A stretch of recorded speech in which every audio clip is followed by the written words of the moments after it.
তুমি কারো মুখ দেখে বুঝতে পারবা তার মাথার ভিতর কি চলছে, যদি একবার এই 5টি নিয়ম জেনে নাও। নাম্বার 1, কেউ যদি তোমার সাথে কথা বলার সময় চোখ সরিয়ে নেয়, বুঝে নিও সে তোমার কাছ থেকে কিছু লুকাচ্ছে।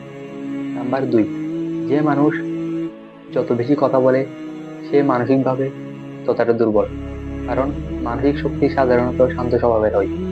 নাম্বার 3, যারা বেশি জাঁকজমকপূর্ণ ও চোখে পড়ার মতো পোশাক পরে, বুঝে নিও তারা তোমার মনোযোগ আকর্ষণ করতে চায়।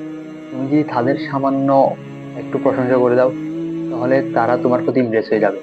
নাম্বার 4, যে মানুষ ধীরে ধীরে কথা বলে এবং খুবই শান্ত থাকে, বুঝে নিও সে খুবই ইন্টেলিজেন্ট, সে কথা বলার আগে অনেক ভেবে নেয়। নাম্বার 5, যে মানুষ বেশি হাসি ঠাট্টা করে, বুঝে নিও সে ভিতরে ভিতরে ভেঙে পড়েছে।